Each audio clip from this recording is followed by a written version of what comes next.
E aí o tema que a gente colocou para essa aula de hoje é vistoria cautelar, tá? Então, e a gente vai falar sobre vistoria cautelar porque é um dos temas que o inspetor predial também pode tratar, tá? Então vamos lá. Olha, o que é a vistoria cautelar, né? Ela geralmente é feita antes da construção de um novo empreendimento. Então, nós vistoriamos os imóveis ao entorno dessa nova construção, justamente para a gente ter um antes e um depois, tá? E ela tem um parâmetro, tanto normativo quanto legal, tá? Parâmetro normativo, nós temos na norma 12722, que ela fala o seguinte, olha, toda vez que for necessário resguardar os interesses das propriedades vizinhas a uma obra ou a um logradouro público, a gente precisa fazer uma vistoria feita por profissional especializado e habilitado para que, aí a gente vai até colocar aqui um grifo, né? Deve ser um profissional especializado, porque a gente precisa constatar problemas que são patologias, né? O meu grande objetivo na vistoria cautelar é ter um antes e um depois.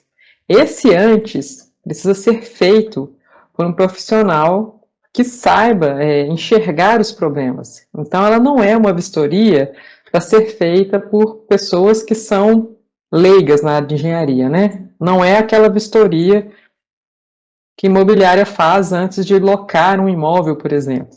Né? Aquela lá vai um fotógrafo ou um ajudante, tira umas fotos do apartamento para mostrar, né? Mas ela não tem um cunho técnico. Então, se tiver alguma patologia mais séria, quem tira essas fotos não consegue enxergar estes problemas, tá?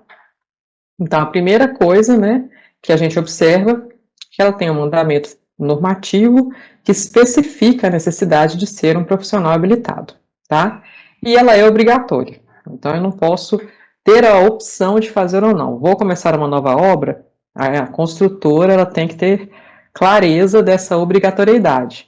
Se ela não fizer essa vistoria cautelar, ela está caindo num risco jurídico muito grande de algum proprietário alegar algum problema que já existia, e aí a construtora não tem como comprovar se é problema dela, né, da obra, ou se o problema era da própria edificação, antes do início da obra. Aí acaba que ela tem que, em algum momento, ter um custo com isso, nem que seja o custo de enfrentar o processo judicial, porque a pessoa pode decidir, então, com um litígio, né? Então, vamos entender o que é essa peça, tá? O que tem que conter no laudo? De acordo com a norma, né, 12722, ela precisa apresentar uma planta de locação com todas as edificações e logradouros confinantes, bem como de todos os logradouros não confinantes, porém que podem sofrer algum tipo de dano. Hoje em dia, a gente substitui essa planta, né, de localização por um croquis de localização. E ele pode ser feito pelo Google, por exemplo, né, o Google Maps. Você tem uma visão de cima do local onde está a obra e os imóveis que fazem divisa, né, ou que podem sofrer algum dano. Então, quando a gente fala desses imóveis que podem sofrer algum dano, nós estamos falando de imóveis do outro lado da rua, por exemplo. Não é um logradouro, né, confinante, mas ele pode sofrer algum dano dependendo do tipo de obra que eu for fazer. Se eu tiver alguma compactação, ou se eu tiver algum ensaio de fundação que vai gerar um impacto muito grande, eu posso precisar de aumentar a minha área de abrangência na vistoria cautelar. Outro ponto que deve ser levado em consideração é um relatório descritivo com todos os detalhes que se fizerem necessários a cada caso, das condições de fundação e estabilidade daquelas edificações e logradouros, além da constatação de defeitos ou danos que porventura existam nelas. E aqui a gente presta atenção em um seguinte ponto. Quando a gente fala de avaliar as condições de fundação, é avaliar as condições de construção, porque eu posso ter logradouros, que eu tenho uma edificação que ela é completamente informal. Ela não tem nenhum parâmetro normativo para fazer aquelas edificações. não tem estrutura direito, não tem fundação, né? Acontece muito quando a gente vai fazer vistoria de aglomerados, né? Tem muitos imóveis que não têm nenhuma condição. E eu preciso deixar isso claro, porque é o tipo de dano que vai acontecer. Às vezes um carro passando na rua vai gerar um dano nesse imóvel, então se eu começar a passar caminhão, vai aparecer um tanto de fissura, e o morador, né, o proprietário, vai entender que esses problemas foram em função da obra, tá? Então é importante a gente sempre tentar investigar o tipo de fundação, o tipo de estrutura que o imóvel vistoriado tem e relatar isso no nosso laudo. Tá? Então, aqui a planta de dissuasão, igual eu falei, ela pode ser substituída por um croquis, só para a gente lembrar disso. E esse relatório é uma tabela, ou o nosso próprio relatório, né, normativo, descritivo mesmo, que tem que conter no laudo, tá? Antes de falar daquele imóvel, antes de apresentar as fotos, ter esse descritivo.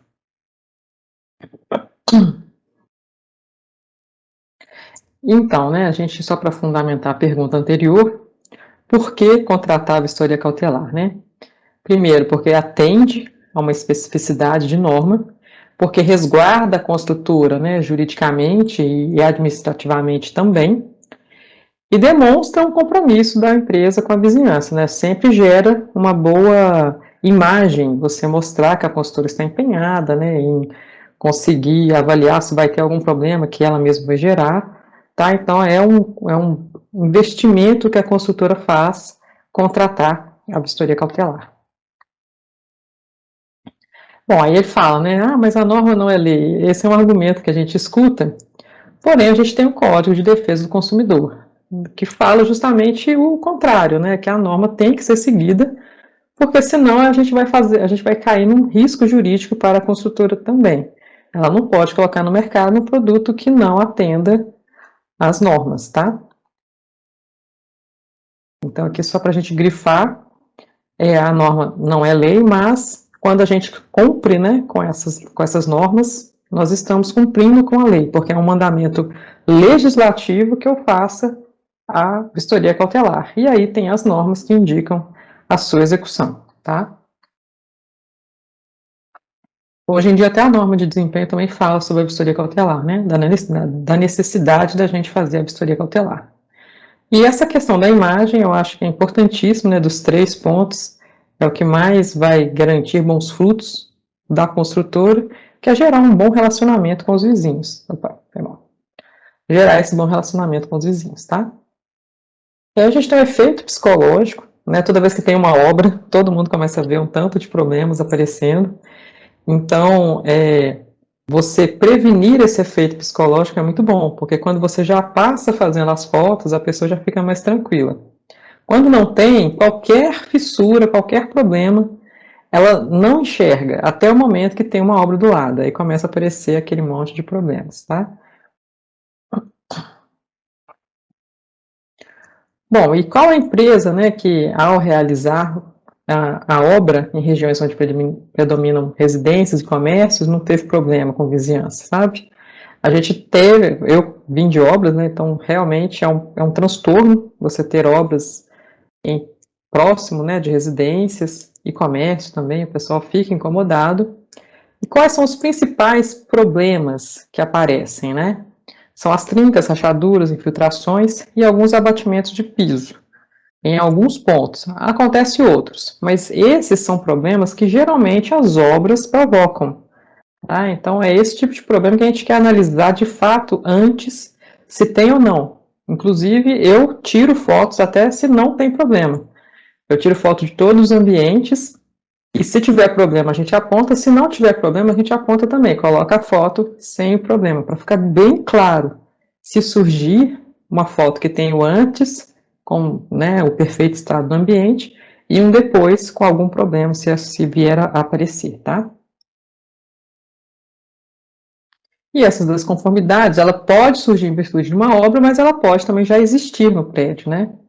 E aí que a gente fica preocupado. O laudo ele tem que ter essa visão técnica para separar o que é realidade, né, um problema, do que é oportunismo, tá? Então, a gente tem primeiro, ó, para a empresa construtora, para que ela esteja resguardada, né, de possíveis acusações, mesmo que infundadas, é necessário que ela esteja fundamentada e documentada. Então, ela tem a vistoria cautelar, tá?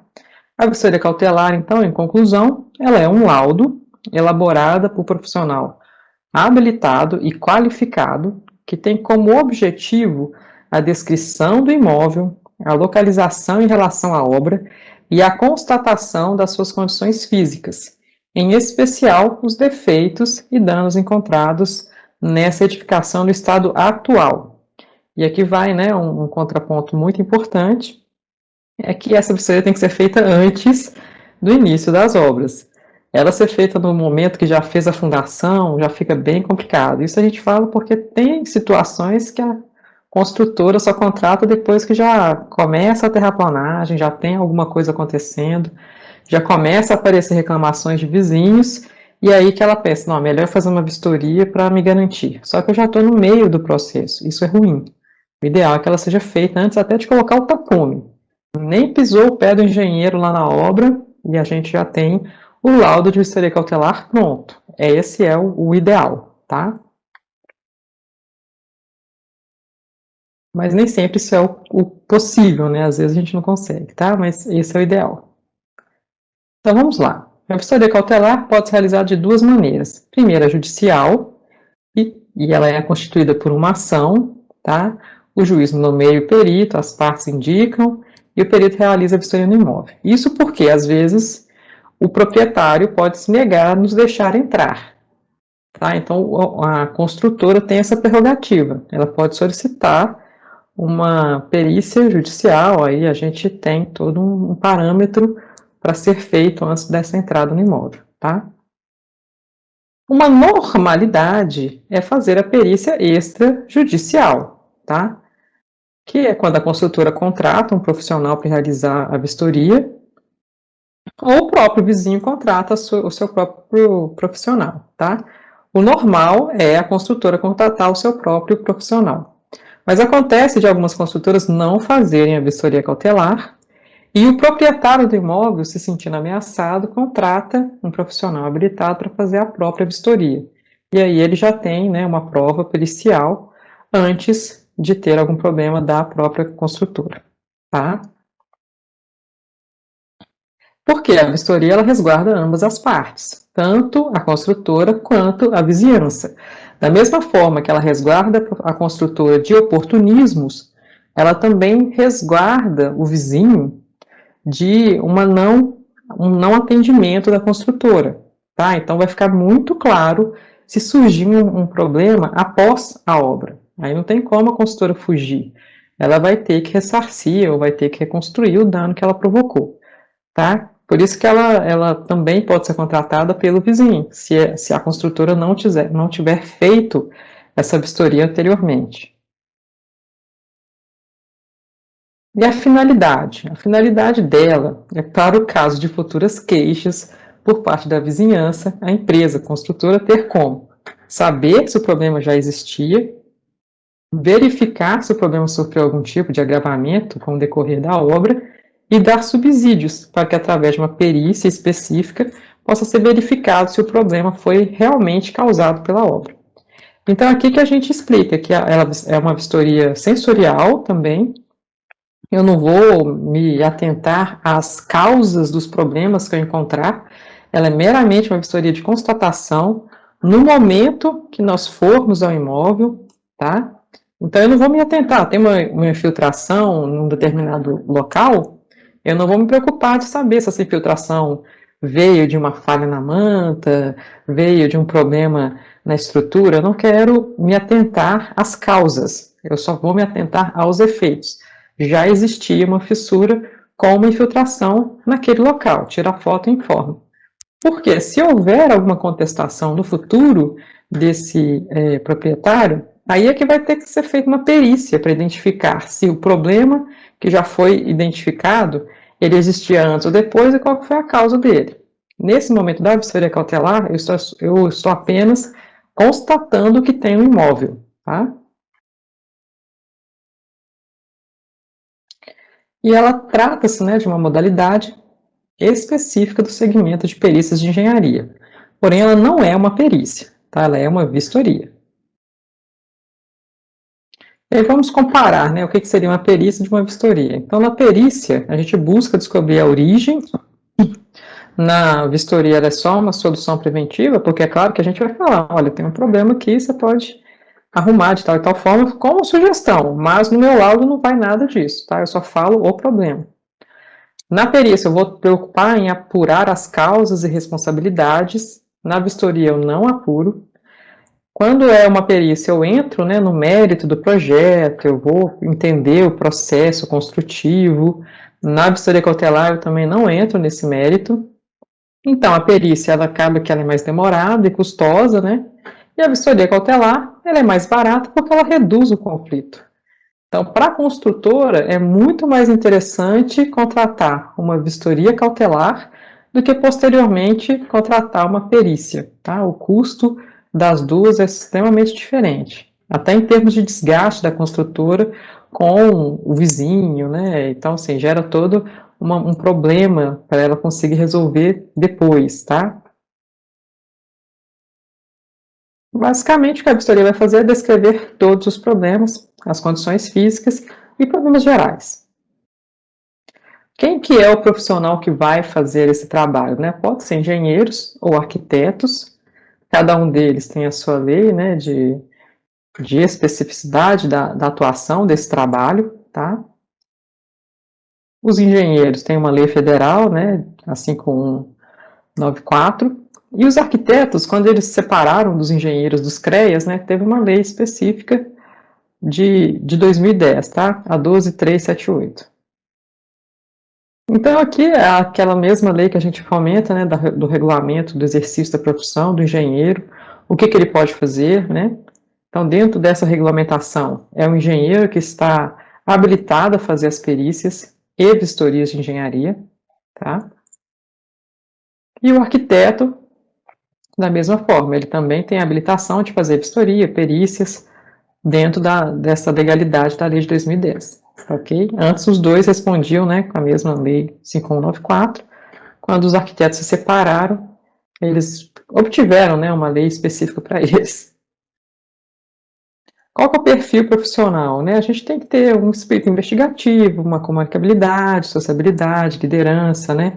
Tem que ser sereno, tem alguns momentos que quando você vai entrar no imóvel da pessoa, ela já está desgastada, porque às vezes a obra já começou um processo de terraplanagem, já tem caminhões passando em frente, poeira, né?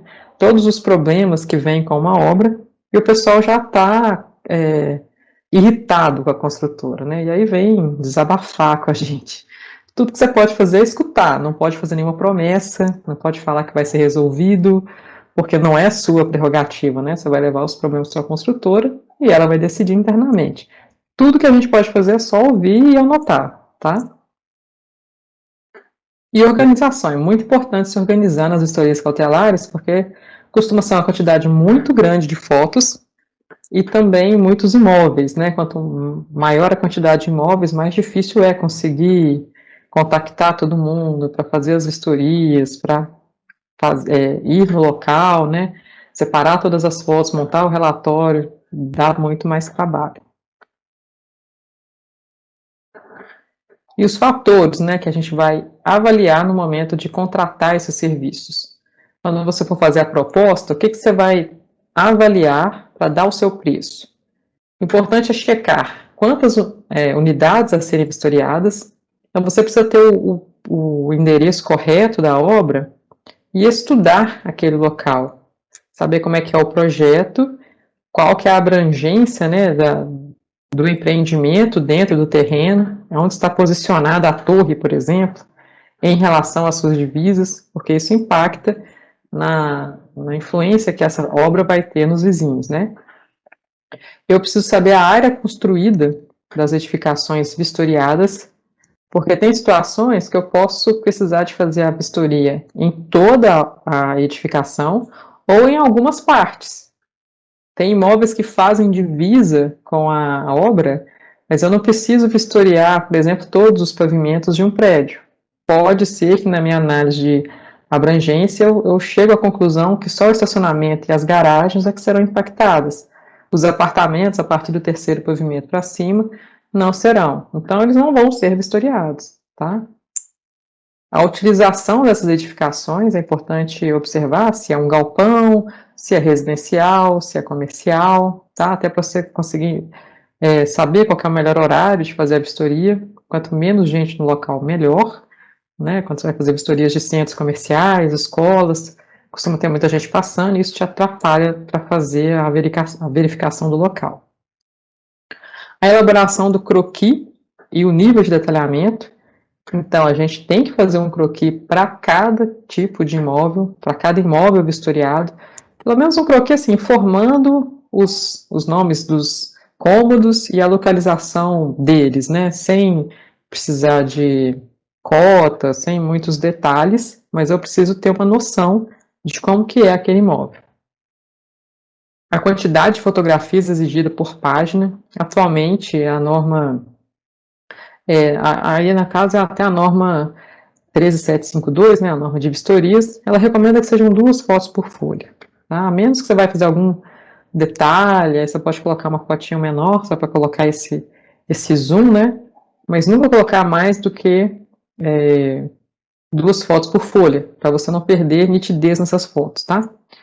E o número de vias impressas a serem entregues. Aqui vai um adendo importante. Cada morador de imóvel vistoriado precisa receber uma cópia desse relatório, correspondente ao imóvel dele, tá? Então, você pode enviar essa cópia por e-mail ou pode enviá-la impressa.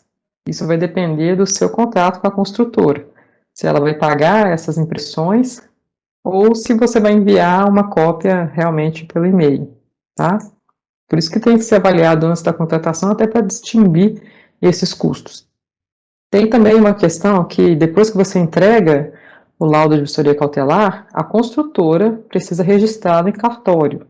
Eu sempre coloco que isso tem que ser uma responsabilidade da construtora, porque esse registro em cartório não tem nada a ver com o trabalho de engenharia, né? Meramente para constar uma data efetiva antes do início da obra, para ter, né, um órgão que registre essa data de forma correta, mas ela não é um serviço de engenharia, e o custo disso fica muito caro. Então, se você colocar isso na sua proposta, você pode perder, né, de uma forma muito clara em questão de custo-benefício, porque não tem nada a ver com o seu trabalho e é um custo muito alto, tá? O cartório cobra por folha registrada, então, geralmente os laudos têm várias páginas, né, centenas de páginas, então se o cartório cobrar R$6 por página, você entregou lá um laudo de 300 folhas, é perigoso o trabalho do cartório ficar mais caro do que o trabalho da vistoria. Então não vale a pena, né? A gente coloca que isso tem que ser uma responsabilidade da construtora. Tá? Então aqui, só alguns pontos que eu queria repassar também, é que é importante notar que a gente pode ter unidades que são isoladas e unidades em massa, né? Uma coisa é uma casa, é uma facilidade, outra coisa é um aglomerado, tá? Inclusive em questões de segurança, né? Você pode precisar se for subir com equipamentos, você pode precisar de ter uma escolta armada, inclusive. Eu já precisei de fazer vistorias em locais que eu tive que pedir autorização para o responsável da comunidade, né? Para a gente não falar outro nome. Mas assim, e é uma situação delicada, né? E a gente teve que pedir autorização para subir, para conseguir tirar as fotos. De outra feita, um bairro que não era tão dominado, né, pela comunidade, mas que era um bairro perigoso, a gente precisou subir com escolta armada por causa dos equipamentos que a gente usa. Né? São equipamentos caros, subir com drone, etc. Então a gente precisou subir com escolta armada. Mas esses são casos isolados, né? Não é sempre. Pode acontecer de ter um aglomerado que é pacífico, é só chegar lá e tirar foto, mas olha a dificuldade que é, né? Você não tem divisas claras, então é só para a gente tomar nota de que esse tipo de vistoria, você pode ter uma quantidade muito maior de imóveis no mesmo metro quadrado, tá? E você tem que vistoriar porque não é o caso de um prédio, né? Que a abrangência vai diminuindo quanto mais alto você está. Aqui não, aqui realmente, como é lateral, né, horizontal, esse crescimento da quantidade de imóveis, então você vai ter que checar todos que estiverem fazendo divisa com o imóvel a ser construído. Outros pontos que a gente gostaria de falar é os objetivos, os objetos da vistoria, tá? Com imóveis em geral, como por exemplo, casas térreas, a gente vai sempre checar os pavimentos de forma normal, tá? Então, entrar, piso, parede e teto. Eu também recomendo que sejam vistoriados telhados, sempre foco nos telhados, tá? Porque cai coisas da obra e a obra pode prejudicar, e até é sempre bom ter um antes e depois. Porém, a gente também tem outros tipos de imóveis que devem ser verificados, né? Edifícios de múltiplos pavimentos, galpões, escolas, postos de gasolina, né? Tem que ser checado, prédios públicos, tá? Então, assim, às vezes fica um imóvel muito comprido, muito largo, né? Um posto de gasolina, é basicamente piso. Mas tem que fazer uma verificação, porque se surge um problema depois, é muito difícil saber quem que é o responsável. E aí, o que eu recomendo, né, que se leve no dia da vistoria, tá? É as pranchetas, né, objetos para você anotar, né, caneta, lápis, folhas para você fazer as suas anotações, fazer também os croquis. É importante que você faça um roteiro sempre muito igual em todas as casas, sabe? Eu recomendo, por exemplo, que você comece pelo portão de entrada, tire aquelas fotos. Se tiver algum quintal, né, você vai fazendo as fotos sempre de fora para dentro. Porque se você for e voltar, eu tiro a foto lá de dentro da casa, entra na casa, né? Aí tira a foto lá de dentro, aí esquece, não, tem que tirar a foto do portão, aí tira a foto do portão no final. Aí na próxima casa você começa tirando a foto do portão da frente. Fica muito misturado. Então, para se organizar, crie uma rota mental e depois execute essa rota. Sempre a mesma rota em todos os imóveis. Primeiro a parte externa, frontal, para você até lembrar, né? Não, esse portão aqui foi a casa do fulano. Fica mais fácil. E numere, né? Esses imóveis, para você saber, eu já fui no imóvel 1, 4 e 5, está faltando o 2 e o 3. Tá? Isso no seu croquis de localização. É importante levar uma máquina fotográfica com flash. Então aqui não vale celular, a menos que seu celular seja uma foto assim magnífica. Eu sugiro a máquina com flash mesmo, tá? As máquinas compactas, porque tem muitas casas que são muito escuras. Você acende a luz e ainda assim fica muito escuro. Então você precisa ter fotos iluminadas para mostrar os defeitos ou a conformidade, tá?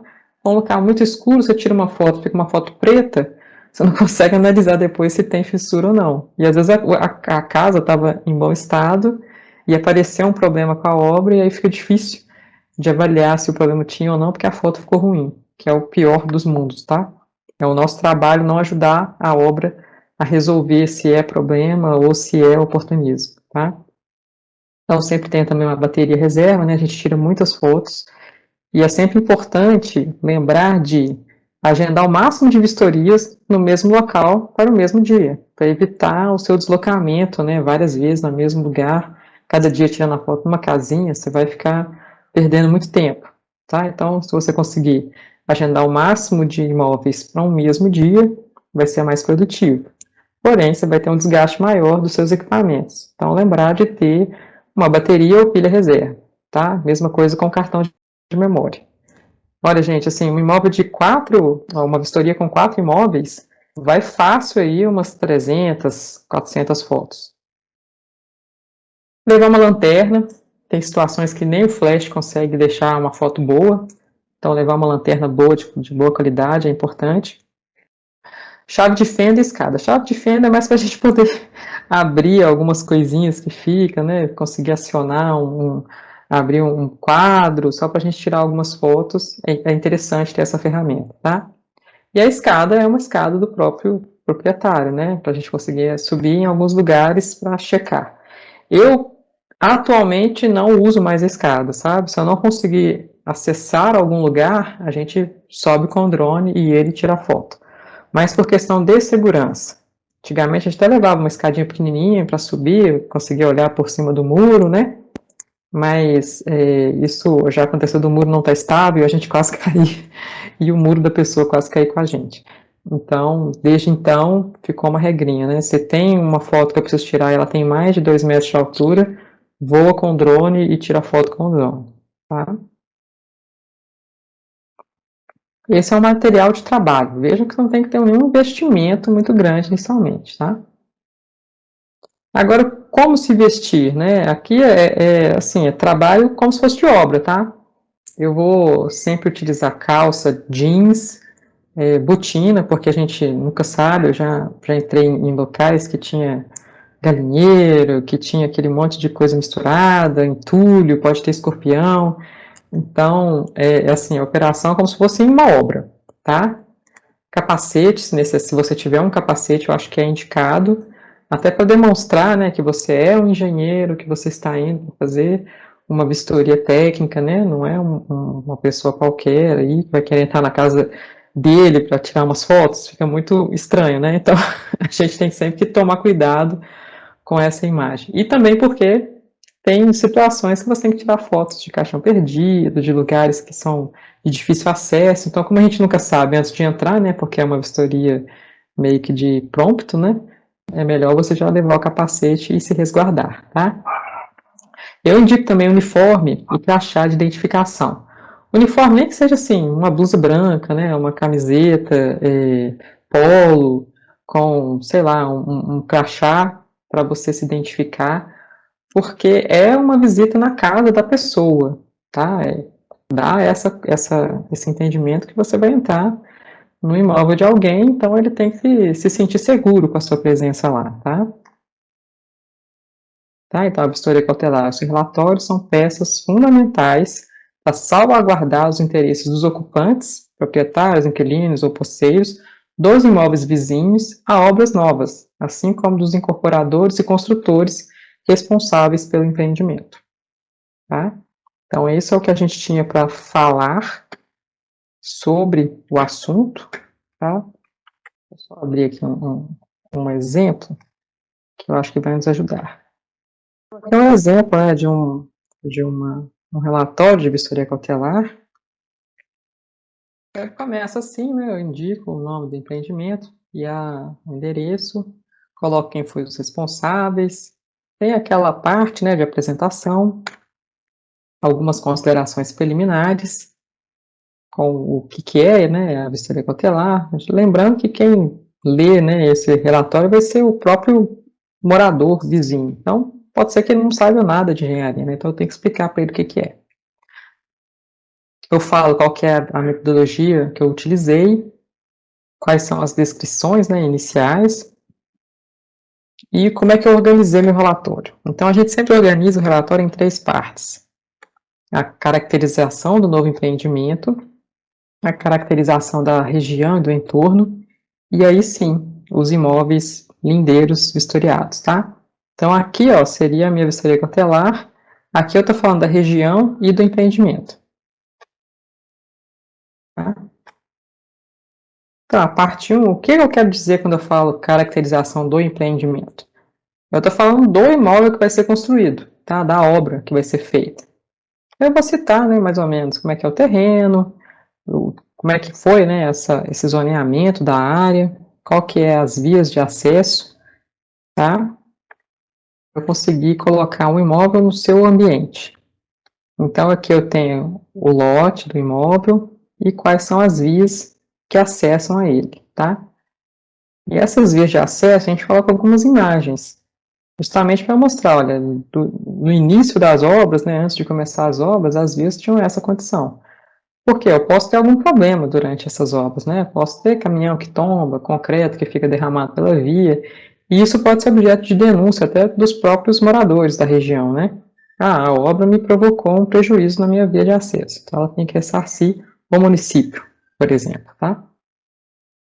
Na parte 2, eu vou caracterizar a região. Quem que é essa minha região de entorno?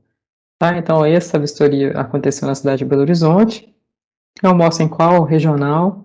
E aqui eu mostro mais, com um zoom maior, né, a região local mesmo. Tá? Aí, são informações que vão me me falar da região. O que que tem naquela região? Qual que é o zoneamento dela? Tá? O que que eu falo? O que é interessante para o meu vizinho entender daquela área? Tá? Então, eu estou fazendo um imóvel num lugar que tem muita casa, muito galpão, tem uma via de acesso interessante. É isso que eu vou falar, tá? Aqui a gente fez um croquis, né, mostrando os lugares que eu tinha fontes de água, né, algumas vias com água, tá? Que eram lugares que tinham potencial risco de inundação. Tá? E algumas questões da malha urbana que eu coloco também. Aí aqui começa a minha caracterização dos imóveis lindeiros. Tá? Então aqui eu tenho a obra e aqui eu tenho os imóveis. Tá? Então veja que o croquis que eu utilizei é exatamente o croquis do Google Maps. Tá? Então eu pego o Google Maps e faço esse croquis para eu ter uma noção. Então a obra está dentro dessa área e aqui estão os imóveis que eu vou necessitar vistoriar. Tá?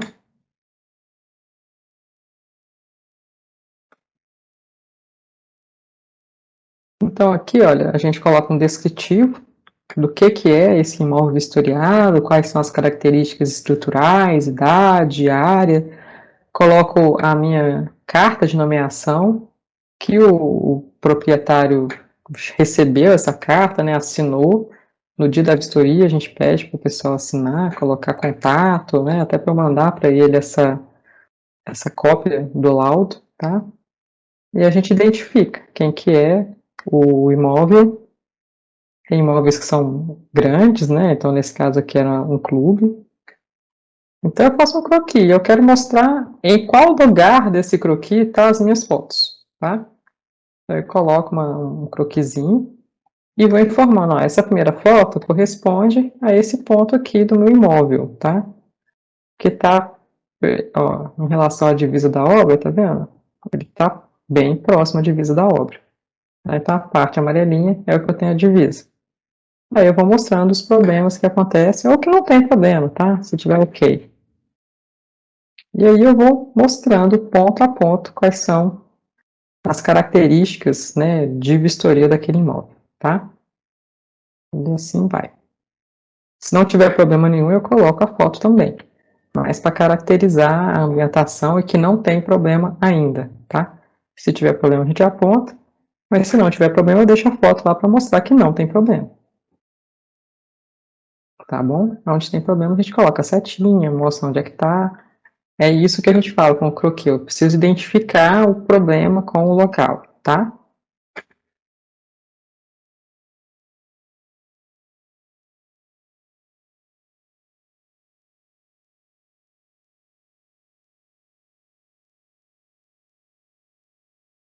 Aqui no caso, a gente sempre tem que perguntar qual que é a tipologia de terraplanagem em fundação, tá? Então, nesse caso aqui, se eu tiver um imóvel que terá terraplanagem, eu considero terraplanagem com compactação, tá? Porque uma coisa é o corte, né? Outra coisa é a compactação. A compactação gera muita vibração.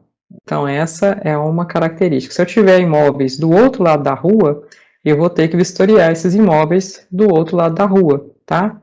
Porque pensa essa obra aqui, ó. Isso aqui é uma rua, aqui era rua, aqui era rua. Teoricamente, de vizinho, ele só teria este imóvel aqui, o imóvel número 1. Mas como ele teria compactação, então eu tive que considerar todos os imóveis do outro lado da rua, inclusive a rua, tá? A rua é o meu imóvel 3. Justamente porque sairia um volume, né, de terra muito grande desse imóvel, e o aterro deles era nessa proximidade, estava por aqui. Então, o receio, né, de que esse aterro pudesse danificar, esse movimento de terra pudesse danificar a rua, a gente considerou a rua como um imóvel também para ser vistoriado, tá? Então, tanto os imóveis do outro lado da rua, como a própria rua, da onde eu teria, né, a saída desses caminhões, nós fizemos uma vistoria cautelar, tá? Por quê? A minha área de abrangência tem sempre que considerar situação de terraplanagem, você vai ter compactação, Situação de fundação, se eu vou ter alguma cravação de estaca com impacto, também considero os imóveis do outro lado da rua. E todos os imóveis vizinhos, né? Os imóveis vizinhos já são de praxe. Independente da fundação, imóvel vizinho do lado mesmo, sempre faço. Do lado. Do outro lado da rua, vai depender do meu tipo de fundação e terraplanagem, tá? Então, se eu tiver fundação com cravação, com qualquer tipo de impacto, os imóveis do outro lado da rua também entram.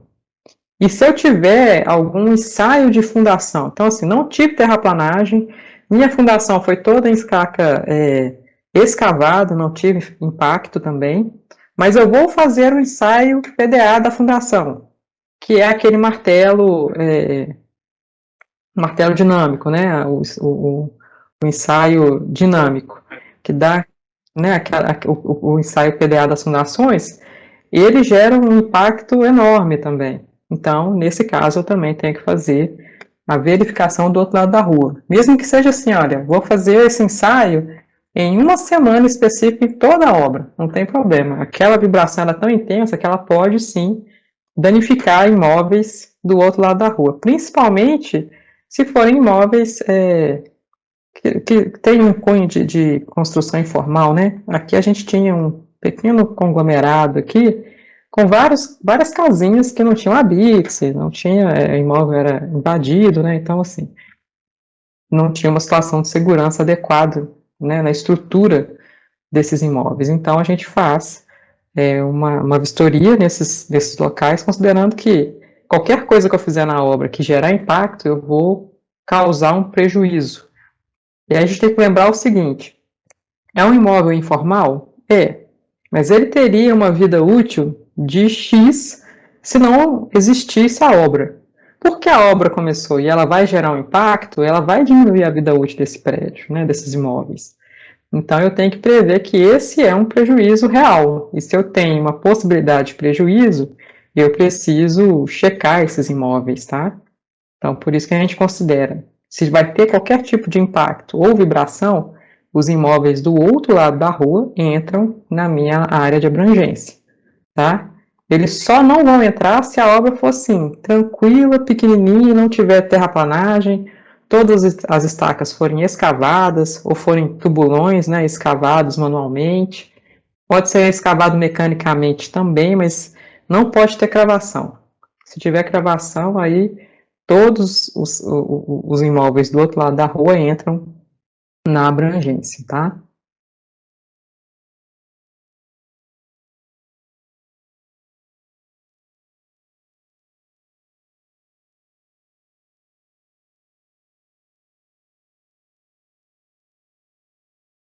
Essa aqui foi uma outra vistoria cautelar, mas ela foi maior, então a gente colocou mais dados. Não, mas é essencialmente as mesmas três coisas, tá? Caracterização da região, caracterização do empreendimento e aí sim os imóveis lindeiros, tá? Então aqui, ó, a minha construção foi aqui, esse imóvel, esse terreno, né? Aqui. Mas ela teria uma terraplanagem tão agressiva que eu tive que considerar imóveis além do limite do vizinho, tá vendo?